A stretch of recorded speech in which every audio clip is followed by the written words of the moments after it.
Like over the hill? Yeah.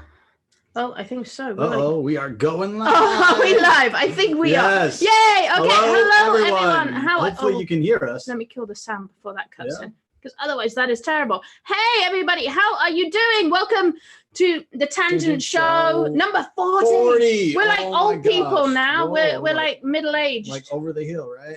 Over the hill. Yeah, we're kind of old. The Tangent middle-aged show. We're not dead yet, but close. Sorry guys, we skipped out last week. We couldn't be bothered, I think. That's it. We were being lazy. Sorry. We're back though. We're back and we're on time almost. Well, we do 4 p.m. California time. Because like Pacific time, that's accurate, right? If you do 4 p.m. Pacific time, you got to be there at 4. If you do California time, it's like, yeah, you can saunter in about 5-10 minutes late, whatever. Like latte. Whenever you feel like it. Hey guys, what's up? So yeah, we've got loads of stuff to talk about this week because we've got 2 weeks worth of stuff to catch up on. Yeah. I hope you're all having an amazing week. I hope you're all enjoying the overhauled tangent builder that we launched on you a couple of weeks ago. We have so much in the works, guys, for tangent templates. I can't tell you. I wish I could actually, but stay tuned. We have a lot coming very, very soon, and we're really looking forward to giving that to you. Okay, so I just posted in the group and I said, is there anything anyone wants to ask us for today's show?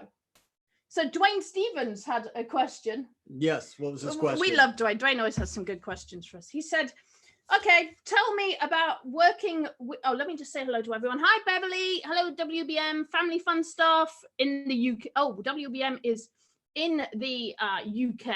Midnight. Wow. And WBM, yes, feel free to send us any emails about tangent templates, the tangent builder. Send us emails at support@tangentrocks. We will be more than happy to get your suggestions, your requests, your features, your like, I don't like that like weird spot on your face. Send all that to support@tangentrocks and we will be more than happy to help you out there. Okay. Spring cleaning. Oh yes, that was my excuse. Spring cleaning. Yes. Yes. No, I mean, oh yes, I was very busy spring cleaning and being lazy.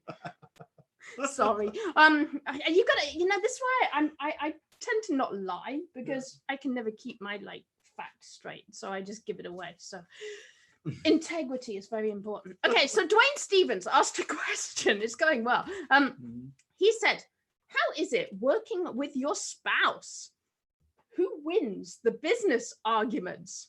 Oh wow. I thought this was a great question, wow. Dwayne. So but basically Dwayne is asking who wears the pants, and I think that this is like a great question, because I love the assumption that who wins the arguments. He's like, yeah, you guys argue. I know this. Well, yeah, I was going to say something and then I just totally forgot what I was going to say. Wear the pants. Yeah, who wears the pants? I forgot. Anyway, so or the leggings.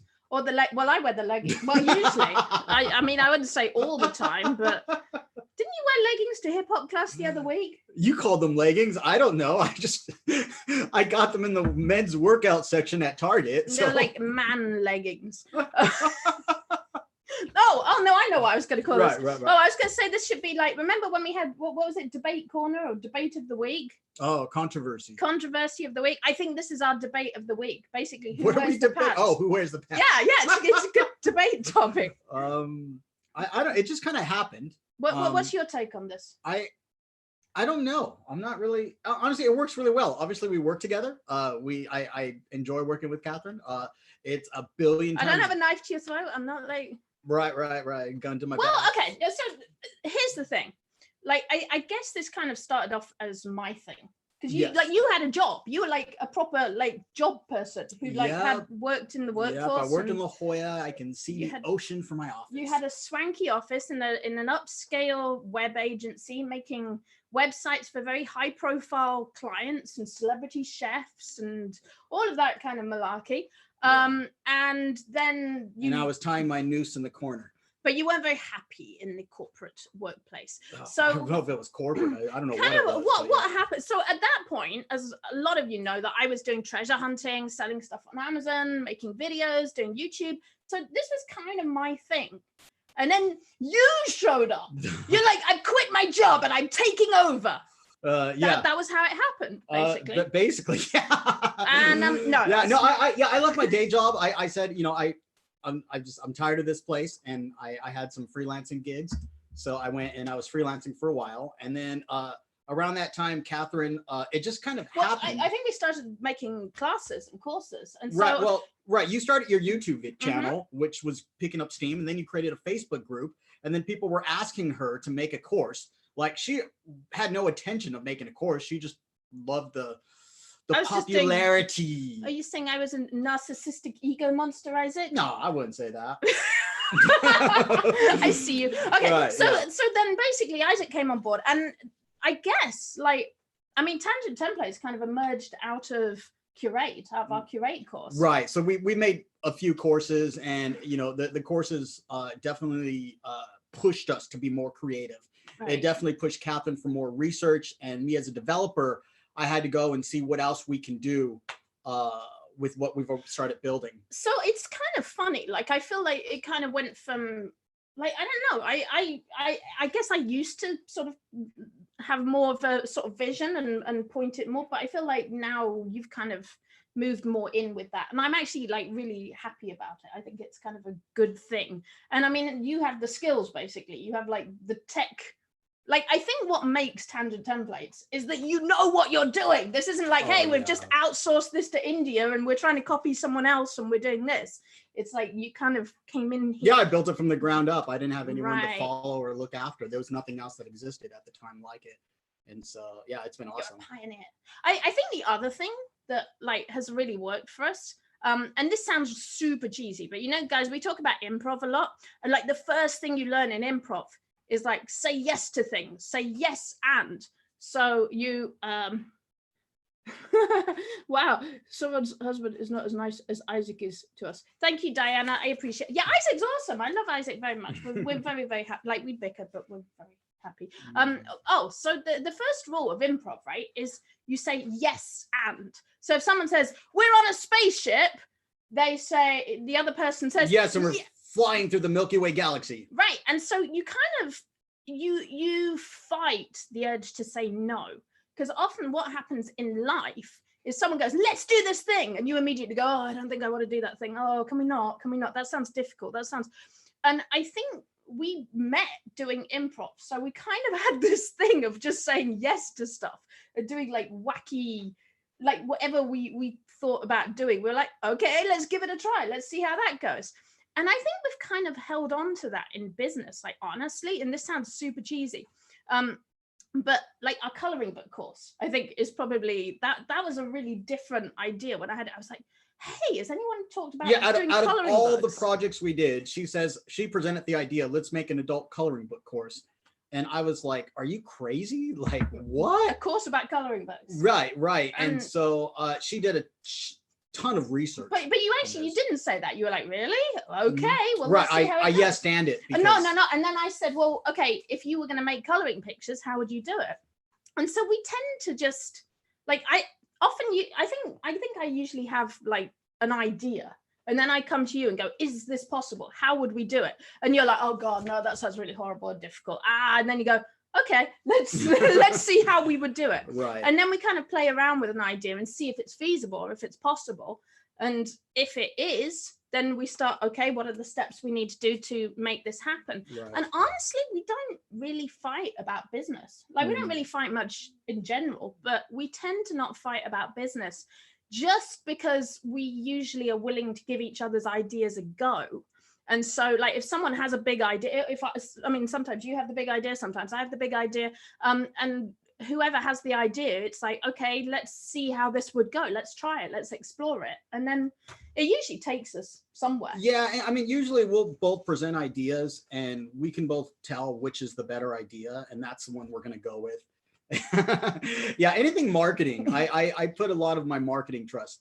I guess that's it. Like, I defer to you when it comes to like technology. Yeah, anything technique. I'm like, build me a flight simulator, put it in the middle of Tangent Templates. And Isaac's like, yeah, that's gonna like probably be a huge hog on our server and do this and that, and or so we tend to sort of back each other up pretty well. So, yeah. Yay! So that's it. I'll be cute and annoying.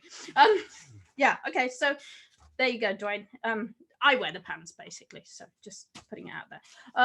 And he wears the leggings. So there you go. Okay.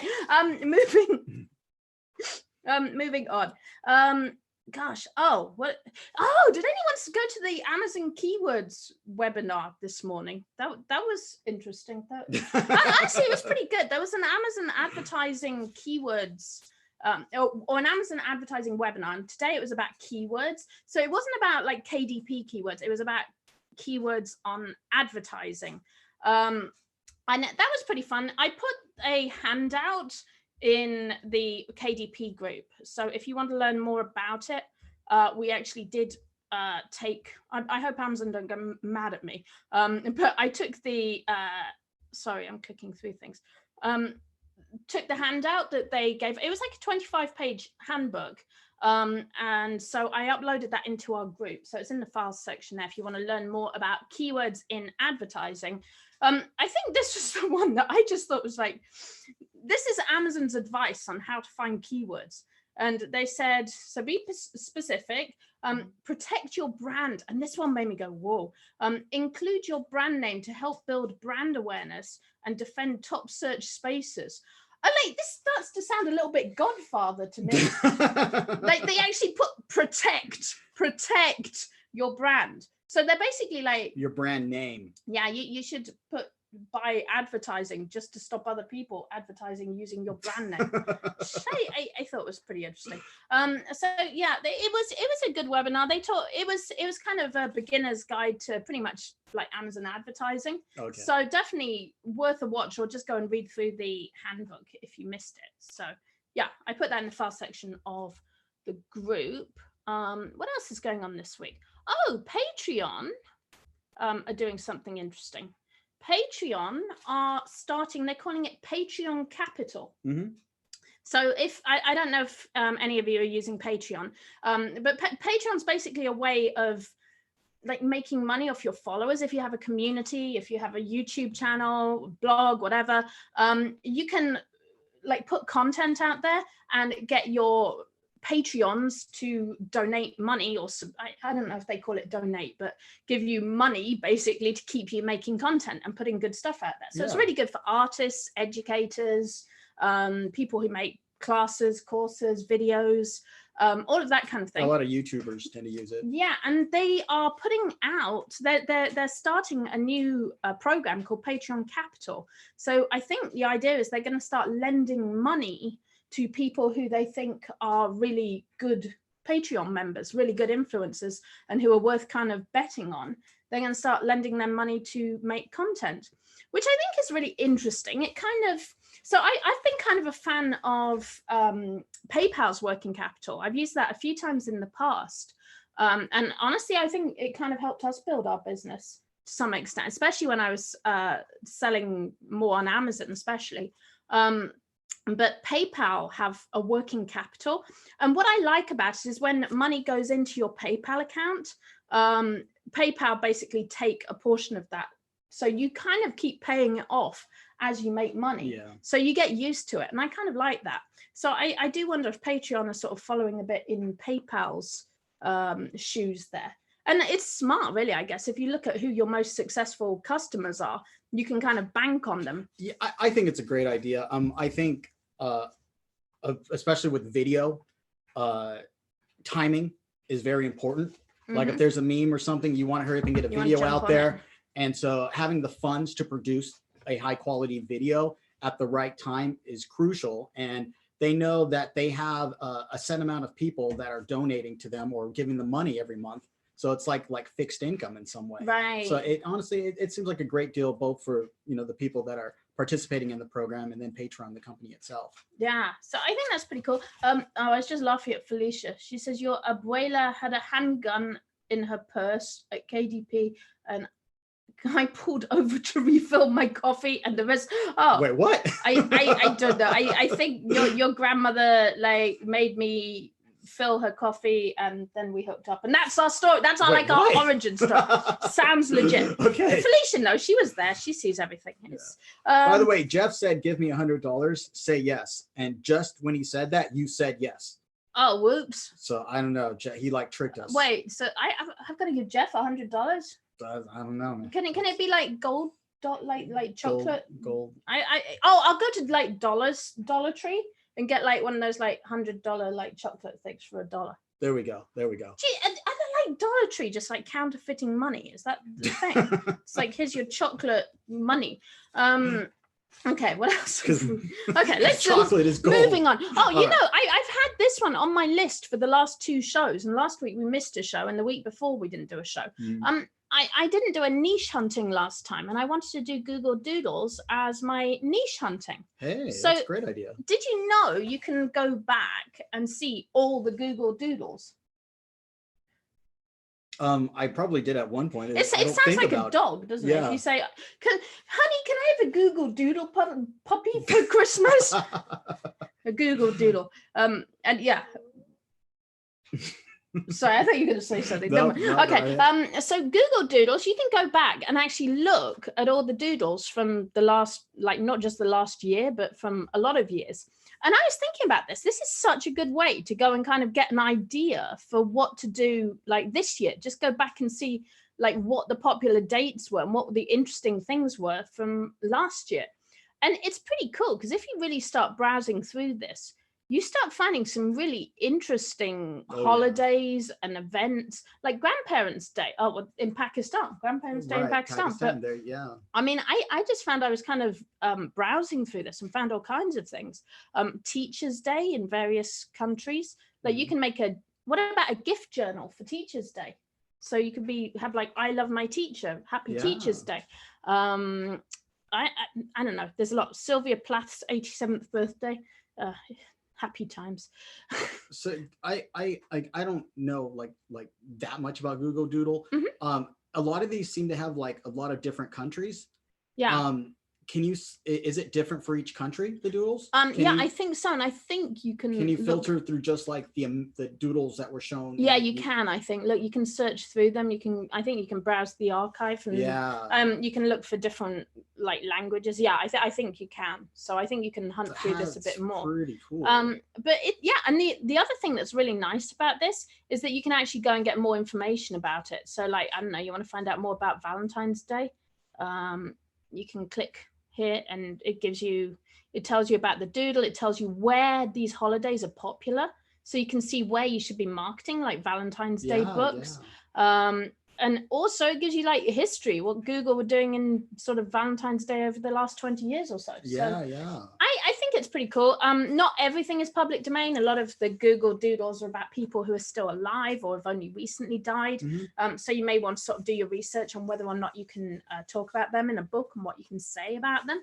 But I think it's a pretty sort of sound place to start with some inspiration. So, so Google Doodle. Okay, let me close some tabs just so my computer keeps going. I want to give a shout out to Penny Near. Oh my gosh, this is so fun. Did you see what she did in our KDP group? This was last week. I missed Oh my gosh. No, I think you saw. She did songs. She did so Penny, you're amazing. You blew my mind. She did over 100 songs that she thought were related to KDP or tangent templates. Oh, that's right. I got the email, but I didn't see the post. Which is absolutely crazy. I thought it was so funny what she did. So she did like, which one did I like? Oh, Manfred Mann uses a glossy white cover under high noon on a cloudless day. Blinded by the light. It had, oh my gosh. I'm looking for some others that were,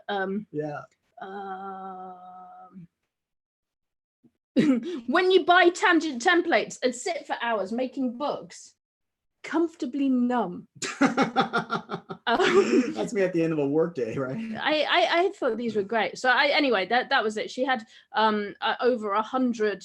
Oh, the Beatles ask our KDP group for assistance. Help! I need somebody. Anyway, I'll stop singing now. So everyone's turned off now. So there we go. Okay. So thank you, Penny, and also a shout out for Dilly the dog. Oh yeah, She Dilly the has dog. a beautiful dog called Dilly. So she's asked if Dilly can be the official KDP dog, but I don't know because I don't want to offend Honey because we've got Honey's sleeping, so I don't know. Banksy. Well, Banksy's the cat, That's so you true. can have a cat and a dog. Okay. So yeah, Dilly can be the official non-Labrador dog. There you go. That works. Yeah, so shout out to Penny and Dilly the dog. We've got a fun contest actually going in the group at the moment on scary things you have done for fun. So the reason I posted that, I said, what is the scariest thing you have ever done, but for fun?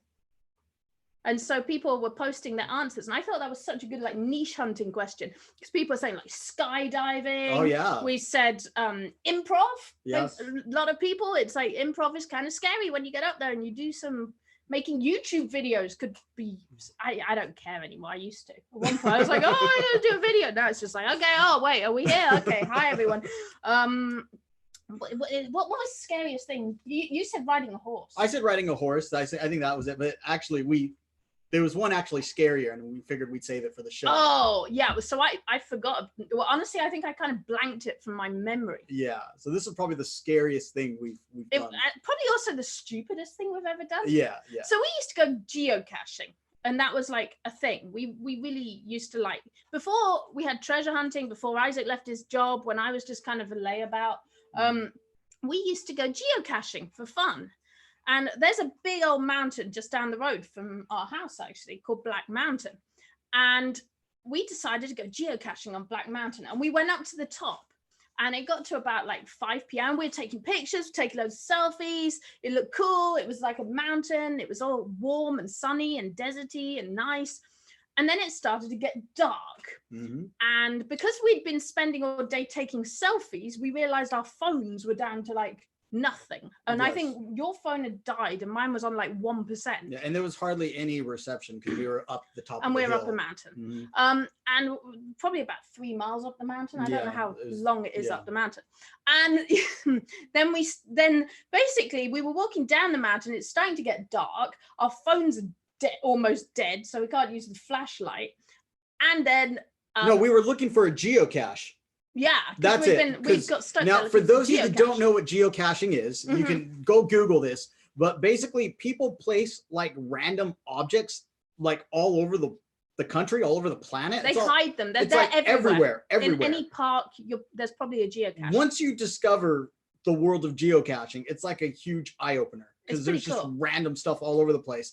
And people post the geolocations, and you have to go and find them. Okay, so people want to know what happened to us. Right. So we were out searching. We found the geocache. The geocache. We found it, but it was off trail, like really off trail. And so then we're like, we better get back to the trail. It's getting dark. Our phones are pretty much out.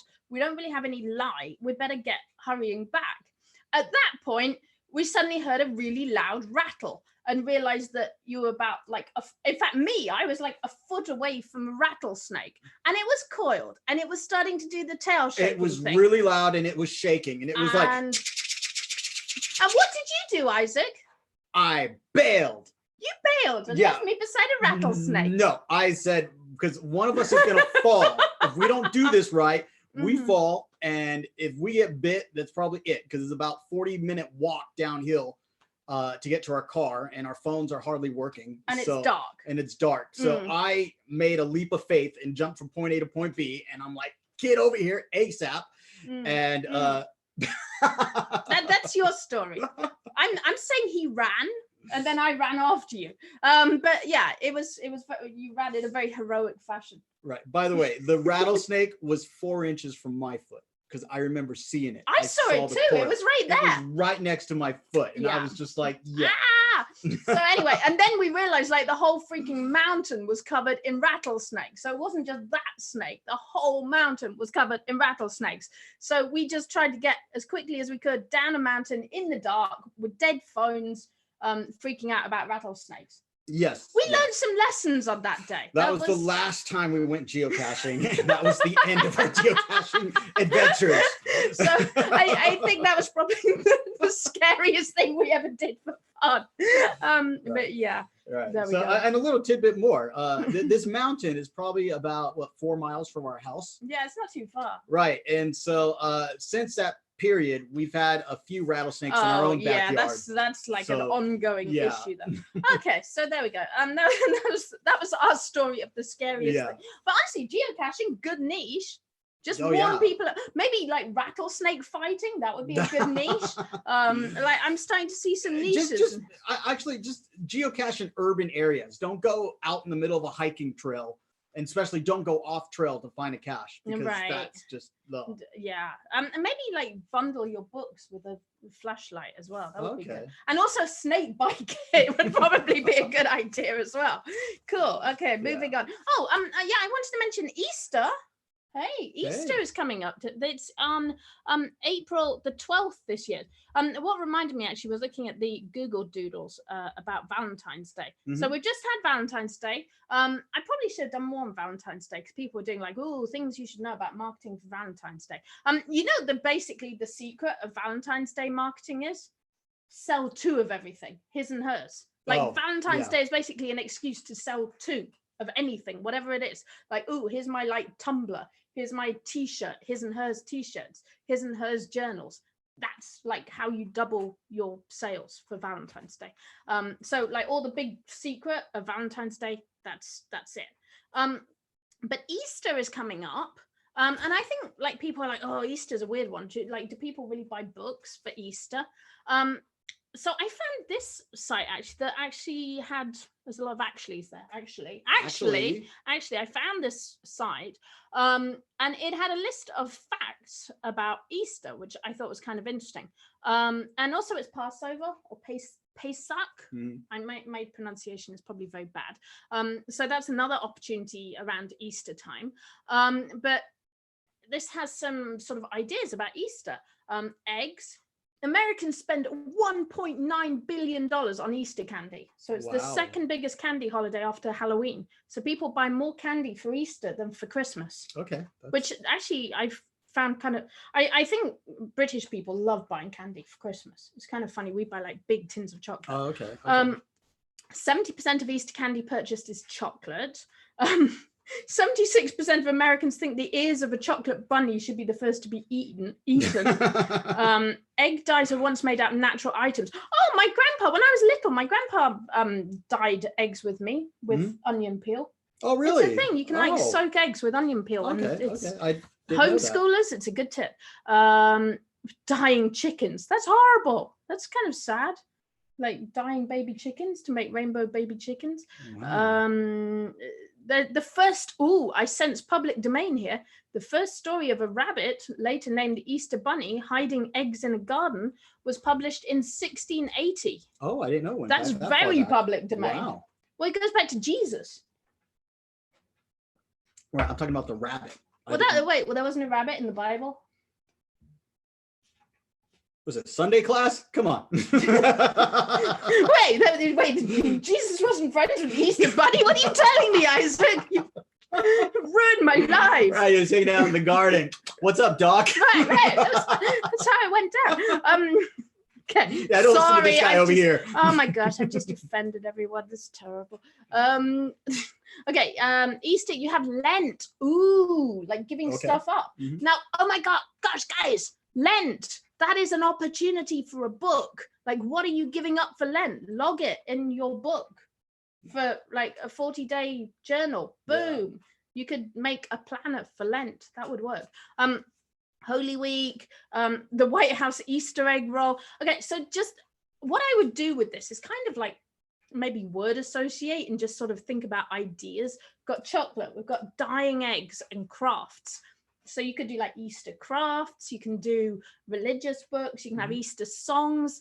And if you look up public domain Easter, I bet if you go on public domain review, there's probably a bunch of Easter images, cards, pictures, songs, hymns, all kinds of things that you can do for Easter.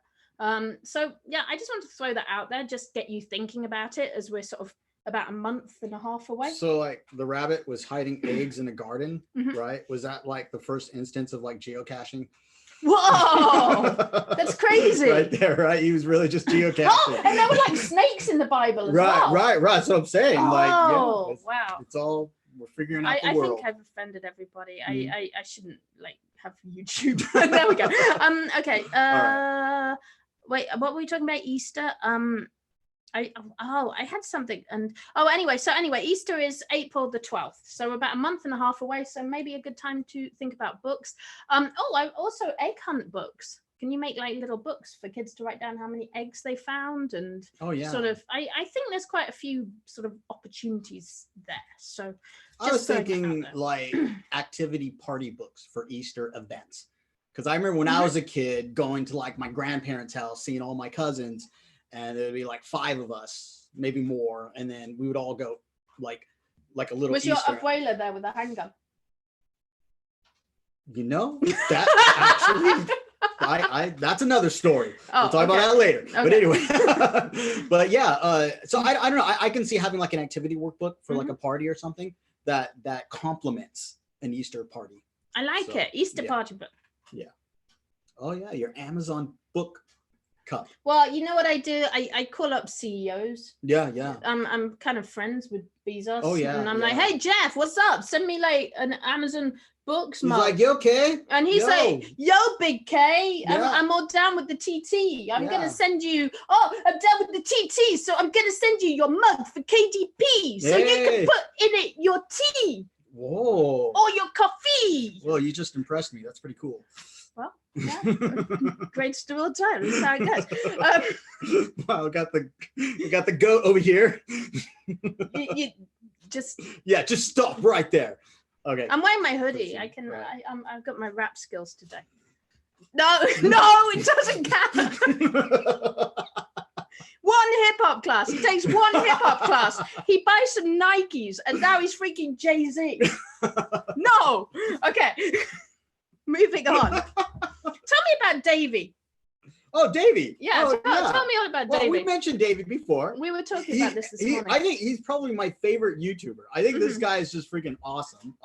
He has a YouTube channel. It's Davey, 501, 504, something. Number. Yeah, just put Davey Bass and you'll know. But he plays bass. He's the bass guy, but his obsession with bass is so just, oh my gosh, it's awesome. Anyways, so he's been doing some funny stuff. So his latest video was freaking hilarious. He put on the Snapchat filter to make himself look like a girl, and then he went on Omegle, which is like, I don't know if you know what Omegle is, but I got Omegle here. Yeah, it's basically like FaceTime roulette. Oh, chat roulette. Chat roulette, yeah. Whoops, I clicked the wrong thing. And he went on Omegle with the Snapchat filter of him being a girl. Yes. Wait, is that it? That's Talk to strangers. Yep. Yes. And he was just talking to random strangers with the filter saying, I am a girl. And he's like, do you want to see my bass? And he went and played. But what was funny was half the people there knew who he was because he's such a popular YouTuber. They're like, oh my gosh, it's Davey. He's like, I don't know what you're talking about. I'm a girl. You know, I do wonder if Omegle and doing that kind of thing is like a really great way of marketing. Like you go on like chat roulette or Omegle and you just talk to random people. Because you know what's big in like marketing is reactions. Oh, yeah. Everyone loves reaction videos. So you go, oh, this is me doing my thing. Hey, let's see how people reacted. And then you have a quick shot of like people going, oh no, ha ha ha, hey, woo. Yeah. And I think like you could totally use that, like in fact that was what he was doing. Oh, so yeah, that's exactly what he was doing. That's kind of clever. It was very, very clever. But yeah, how to get like oh, you sent me this. I thought this was cool. Oh yeah, I forgot about that. Beaded eyeshadow. Yeah, that's so cool. I don't know how she does that. That's gonna hurt. She mentioned in the comments or in the thread, the Twitter thread, she says she can blink. Yeah, it's crazy. I think it took her like 6 hours to glue all the bees to her, like her eyelids. That's pretty crazy. Wow. Yeah, it looks cool. Oh, we didn't say what we did this week. Oh yeah, thinking of crazy makeup and eyebrows. Oh my gosh, we went to like a drag show in Hillcrest on. Well, you were full on into it, so like it was. On a Friday night, we went to like this drag show in Hillcrest, and it's called, oh my gosh, guys, if you're in San Diego, it is so good. It's like once a month, Moe's in Hillcrest, called Mariam's Tea Party, and we just had the biggest laugh. It was so funny. It was really fun. Yeah. And it was great because you were in the front row, and so like pretty much all of the queens sat on your lap. You were very, very popular. Because I was the only one sitting down with like man spread legs, just like super relaxed with my beard, my hat. So yeah, that was fun. I think my favorite point was when one of the queens came out and was basically sang a song about how she didn't like skinny people. Oh yeah, and how they're all evil. And then reached into her bosom and just pulled out a hamburger and just stood and ate it. Was the funniest thing. I've never seen someone pull like a burger and just nope. It was pretty epic. So that was what we did on Friday. Oh, you had a really good nerd corner. Let's go to nerd corner because you had a really good one. Oh wait, I've got one before that. Let me do this before nerd corner because I've got a funny one. Right. So this guy, he did like installation performance art. Guess what he did? He got a little cart, and he filled it up with cheap phones, like smartphones, like secondhand phones, or and basically created traffic jams on Google Maps. That's so funny. Oh my gosh. At the same time, you jerk. That's like troll level 5,000, right? I am not worthy. I guess it kind of makes you think about. Tip to the hat to this guy. That's the guy. Oh my gosh. I don't know if it says anything like artsy about it, but I thought that was pretty hilarious. Oh, maps, which themselves are the product of a combination of states of knowledge and states of power. So he kind of like took power back from Google Maps by hacking it. He's interfering and messing with people's lives. Like this is like the plot line to like Ocean's 11. Okay, we're gonna hack Google Maps so people don't know where they're going, and then we're gonna go and rob the bank and we'll get away. That's kind of brilliant. I'm just saying, like I think you might be on something. Let's yes and this. All right, tell me about this idea, Isaac. Anyway, right. I thought that was funny. Okay, nerd corner. Let's. Who needs patron, right? I know. Okay. Wait, I've lost everything. Okay. Oh, here it is. Oh yeah, nerd okay. corner. So this is really cool. Talk about this. Yes. So this person hold on, let me scroll. They wanted to bring awareness to Parkinson's disease. And what they did, something that was really interesting, was that they took someone with Parkinson's disease, and one of the things that happened is your handwriting changes. So they kind of captured a moment with their handwriting change and turned it into a font. And then they used that font for the website where you can go and get a lot of information about Parkinson's disease. And I just thought it was such a cool and a way to connect with people in a way I've never seen before, and a very expressive use of a font. Yeah, I thought this was kind of beautiful. Yeah. So there you go.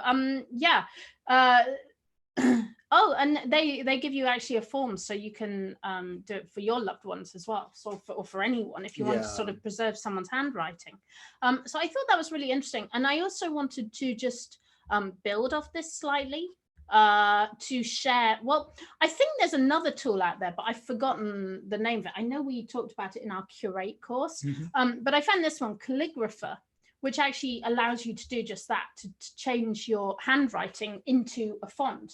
So this is pretty cool. If you want to sort of use, so I mean, they obviously use this for a kind of art project and awareness to raise money. But if you want to transform your handwriting into a font, you can actually do that and do quite a lot of things with this, especially if you can do calligraphy or you have like really cool handwriting. You can actually make your own font and use it in your books. And then you have like an exclusive look for your books, for sort of your projects. So it's called Calligrapher. I think you can make one font for free, but you can only work on one at a time with it. And I think it's like something like $8 to make multiple fonts with it. Now, if this is like the other one, I haven't read up on this one yet, but I know the other one, they actually give you I think it was OpenType. So, I mean, they take your handwriting, they vectorize it, they convert it into a font that you can install on your computer and use for whatever program you want to use. So it's very, very cool stuff. So that's kind of another option for your creativity. And you can get really creative with this, because I mean, you could always do things like doodles or hieroglyphs. Like, it doesn't even have to be letters. And then you can remember like dingbats. Yeah. The days when you had like the I think Word had dingbats. I don't know if people still do the dingbats font, but you could create your own sort of like things like dingbats, stuff like that. Yeah, dingbats are still a thing. Not as popular. I think emojis may have taken the place of those in a lot of ways, but yeah. Yeah. Oh, that's interesting. Beverly says that Parkinson's is related to celiac. So she says coming off gluten could help. Oh, I've never heard that before. No, wow, that's interesting. That is. Okay, what else did I have? Okay, hold on, let me just look through my shares because I know we had some other stuff here. Oh yeah, this is cool. Hold on, let me close some windows because I got too much open. Do you want to talk about Bieber? Oh yes, that's a good one. This is a great story. I love this story. Okay, what's the story? Oh, here it is. Okay, yeah. So Bieber, his new album, Justin Bieber, his new album came out, and this actually has a link to kind of KDP and some of the issues that people with books are having. So it's kind of an interesting. Yes. So he had a melody in one of his songs, and another artist accused him for ripping off the melody. Well, it turns out that melody was purchased as a royalty-free snippet. on a website called Splice. Yes. So there's an online marketplace called Splice where people can write little melodies and samples and snippets of music and then buy them. And I guess Justin Bieber's song producer is buying stuff from Splice. Oh my gosh, that's so funny. So you know what they said? They said Shazam couldn't actually tell the difference because there were two other songs that used the same sample. And like, you know, you can hold up Shazam and it'll tell you what song's playing. It kept like interspersing. Okay, if I was Bieber, I would fire the producer. Like seriously, like oh my well, they said the Bieber one was slightly more distinctive because they put some percussion over it. Yeah, no, they changed. I heard the two. I think one of them slowed down, and they may have changed the key or something. But they didn't manipulate the sound that much, and I was like, wow.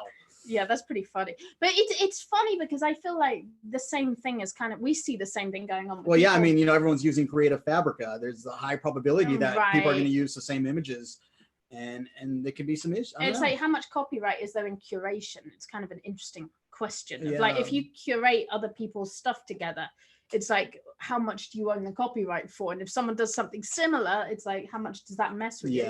But this has kind of been an issue forever with like sampling and with people like remixing, reusing things. Yeah. Right. So it's funny. I was watching, we were talking a little bit in the car, and I said I was watching Hans Zimmer's masterclass, which is so good. So there's a composer, Hans Zimmer. He's probably the most famous composer for movie scores. So he like composed like all the Batman score, the Inception, you know, like that big foghorn sound effect. Yeah. And he put all of that together. And he's really big into like sampling the best possible sounds. So he's like, I will sample, and so he has the German accent. He's like, I will get my person who has the Stradivarius violin and is the top virtuoso violinist in all of the world. And then he like basically samples that guy playing violin and uses those samples. So he's got like Yo-Yo Ma on the cello. Yeah, and I think it's actually we have a class in Curate. So if you're in my Curate course, we actually have a whole class on sound and how you can repackage, curate sound.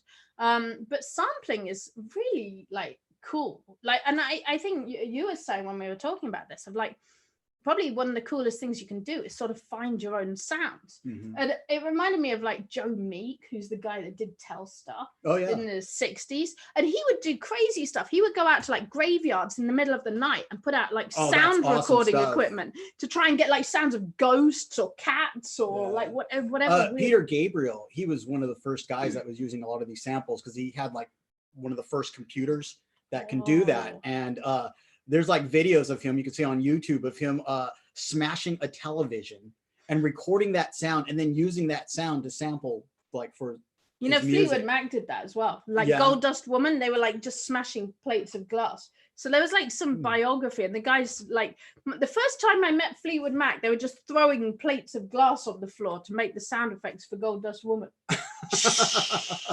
That's awesome. Yeah. So sampling is kind of, I think there's money in it as well. If you can figure out like new ways to come up with interesting sounds. Or Yeah, you have a whole record section original. about that in Curate, right? Yeah, we used like ambient mixer to make things like that's right. soundtracks as well. So there's actually quite a lot you can do with sound, even if you're not a musician, or like you can make soundtracks for things like Christmas, for haunted houses. I think one of the ones we did in Curate was a Dungeons and Dragons sound, like an ambient soundtrack. So while you're playing Dungeons so and if you're Dragons. playing Dungeons and Dragons, you can kind of have a soundtrack with like a fireplace crackling and like the sound of a tavern and like clinking beer mugs, and that sounds like our house all the time though, basically. So someone's singing drunk in the corner and someone's yelling and there's a dog barking. That's basically our house.